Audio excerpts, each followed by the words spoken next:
एक गांव में एक बूढ़ा व्यक्ति रहता था जिसका नाम था बाबूराम। वो बढ़ई का काम करके अपना पालन पोषण करता था। गांव के लोग उससे सारे काम करवाते थे, जैसे दरवाज़ा बनवाना, खिड़कियां बनवाना या जितने भी लकड़ी के काम हैं वो सब उससे करवाते थे। वो इतना अच्छा कारीगर था कि बहुत सफाई से अपना काम करके उनको देता था। लोग उसके काम की तारीफ करते थे, लेकिन गांव वाले उस बूढ़े आदमी को पैसा नहीं देते थे। वो यही सोचते थे कि अरे ये बूढ़ा पैसा लेकर करेगा क्या। सब उससे पहले काम करवा देते, फिर उसे कहते हाँ हाँ हम बाद में पैसे दे देंगे। बेचारा बूढ़ा बाबूराम परेशान हो गया था। वो लोगों से अपने काम के पैसे मांगते मांगते थक गया था। सब लोग यही कहते, अरे बाबूराम, मेरे घर का दरवाज़ा खराब हो गया है, आकर सही कर जाना। बाबूराम बेचारा जाता और सही करता। तो लोग कहते, हाँ ठीक है ना, हम खाना खिला देंगे, लेकिन पैसे पैसे बाद में ले लेना। वो बेचारा चुपचाप खाना खाकर वहाँ से चला जाता और सोचता कि इतना अच्छा काम करने के बाद भी ये लोग मेहनत की कमाई भी नहीं देते हैं। वो बहुत दुखी हो जाता है। एक दिन घर में लेटे लेटे यही सोचता है कि मैं इतना अच्छा काम करता हूँ, अगर मैं बाहर चला जाऊँ और ऐसा काम करूँ तो लोग खुश होकर मुझे खूब सारे पैसे देंगे। ये गांव वाले तो कभी भी मेरी काम की इज्जत करेंगे नहीं। बाबूराम अपना झोला बिस्तरा उठाता है और शहर की तरफ निकल पड़ता है। रास्ते में घना जंगल होता है। बाबूराम थोड़ा सा डर जाता है, सोचता है कि मैं आगे बढ़ूं या नहीं। कहीं ऐसा तो नहीं कि गांव में जो मुझे खाना पीना मिलता है वो शहर में कुछ भी ना मिले। लेकिन बाबूराम यही सब सोचते हुए आगे निकलता है कि मुझे अपनी मेहनत की कमाई तो चाहिए ही। बाबूराम चलता रहता है। तभी अचानक उसके सामने एक आदमी आ जाता है, बिल्कुल लाचार, कमज़ोर सा। वो बाबूराम को रोकता है, कहता अरे बेटा रुको ज़रा।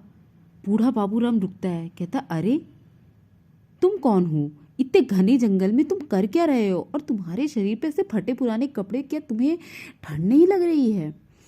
वो डरते हुए बोलता है, मैं बहुत परेशान हूँ, मेरे पास खाने के लिए कुछ नहीं है, मैंने 5-6 दिनों से खाना नहीं खाया है, मैं रास्ता भटक गया हूँ, मुझे कुछ नहीं मिल रहा है, ना मुझे कुछ समझ आ रहा है। बाबूराम अपने साथ जो झोला लाया था उसमें कुछ खाने के लिए लेके आया था। तो उसने तुरंत उसे कहा, रुको, मैं तुम्हें खाना देता हूँ और थोड़े से कपड़े भी देता हूँ, परेशान ना हो। वो वहीं रुक गया और अंधेरा तो हो ही चला था। तो बाबूराम और वो दोनों वहीं पे बैठ गए और आग जलाकर वहीं पर बैठकर बातें करने लगे। बाबूराम ने उससे पूछा कि आखिर तुम यहाँ कर क्या रहे हो? उसने बोला, मैं पास के गांव में ही रहता हूँ, लेकिन मैं शहर की तरफ जा रहा था और मैं रास्ता भटक गया, मुझे ना अपना गांव दिख रहा है, ना शहर, ना कुछ। तो बाबूराम समझ नहीं पाया। उसने बोला, क्या मैं भी तो शहर की तरफ जा रहा हूँ, क्या इधर से शहर शहर का रास्ता नहीं है? वो उसकी तरफ देखने लगा। क्या? उसने कहा, मुझे तो नहीं पता, मैं तो भटक गया हूँ। बाबूराम ने उसे खाना खिलाया, कपड़े पहनाए और कहा, कोई बात नहीं, तुम आराम करो, सुबह होते ही मैं अपने गांव तुम्हें लेके चलूँगा, शहर नहीं जाऊँगा। वो खुश हो गया और खाना खाया और आराम करने लगा। जैसे ही सुबह हुई उसने देखा वो आदमी तो वहाँ था ही नहीं। वो समझ नहीं पाया। वो उठा और वापस गांव की तरफ जाने लगा। जैसे ही बाबूराम आगे बढ़ा वैसे ही एक आदमी आकर उसके सामने खड़ा हो गया, बहुत ही बड़ा, राजा जैसे विशाल। वो एकदम घबरा गया। बाबूराम ने पूछा, तुम कौन हो? उसने बोला, वही जिसकी तुमने रात में मदद करी थी। वो उसको ऐसी निगाहों से देख रहा था मानो यकीन नहीं कर पा रहा हो। उसने बोला, तुम? लेकिन तुम तो बिल्कुल गरीब लाचार से लग रहे थे। उसने बोला, अरे नहीं नहीं, मैं तो परीक्षा ले रहा था तुम्हारी। तो आदमी बाबूराम को कहता है, बाबूराम, मैं तुम्हें एक कुल्हाड़ी दे रहा हूँ, ये जादुई कुल्हाड़ी है। जैसे ही इस कुल्हाड़ी से तुम किसी लकड़ी पर वार करोगे, जो भी तुम चाहोगे वो वही रूप रख लेगी। यानी कि अगर तुम चाहोगे वो खिड़की बन जाए तो वो खिड़की बन जाएगी। बाबूराम खुश हो गया। उसने कहा, क्या सच में ऐसा हो सकता है? वो हंसने लगा। उसने बोला, अरे ये कुल्हाड़ी जादुई कुल्हाड़ी है, तुम ले तो जाओ। बाबूराम सोचने लगा, कहने लगा, अब तो मैं शहर नहीं जाऊंगा, अब मैं जाऊंगा गांव, और गांव में आसपास के गांव वालों की मदद करूंगा, उनके लिए काम करूंगा। अपने गांव वाले तो मुझे पैसे देते नहीं।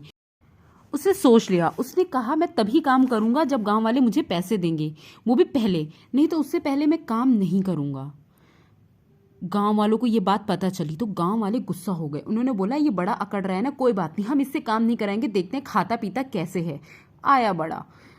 बाबू राम ने सोच लिया था कि मैं आसपास के गांव में ये बात फैलाऊंगा कि मैं बहुत अच्छा काम करता हूं, तो लोग मुझसे काम तो करवाने आएंगे ही।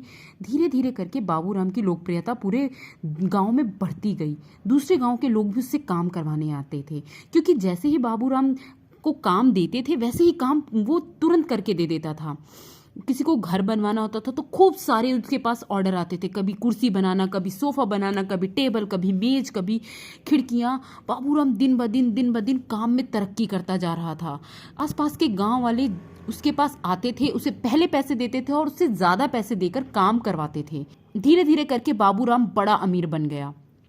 अब जो गांव वाले उसको मुफ्त में काम करने के लिए कहते थे और जो उसको पैसे नहीं देते थे, वो गांव वाले अब उसके पास जाकर कहते थे बाबूराम हमारा भी काम कर दो, हमारे पास ज़्यादा पैसे नहीं है, थोड़े से ही कम पैसों में ही कर दो, लेकिन हमें भी तुम्हारे काम की सख्त ज़रूरत है।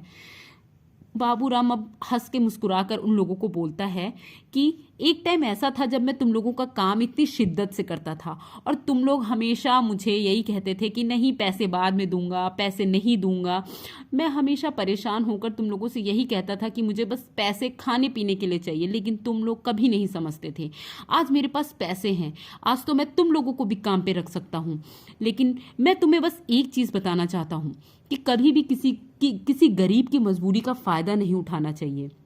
अगर आप किसी गरीब की मजबूरी का फ़ायदा उठाएंगे तो वो बेचारा पेट कैसे पालेगा, मेहनत कैसे करेगा।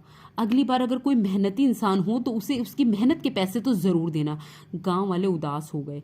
वो सोचने लगे कि बेचारे बाबूराम के साथ हमने कितना बुरा किया। बाबूराम मुस्कुराते हुए बोला कोई बात नहीं, मैं तुम लोगों का काम कर दूंगा, लेकिन फिर भी मेरी एक शर्त रहेगी कि तुम लोग मुझे पहले पैसे दोगे। गांव वाले ये बात सुनकर खुश हो गए। उन्होंने बोला बाबूराम तुम्हारा बहुत शुक्रिया कि तुमने हमें माफ़ कर दिया और तुम हमारा काम करने के लिए राज़ी हो गए।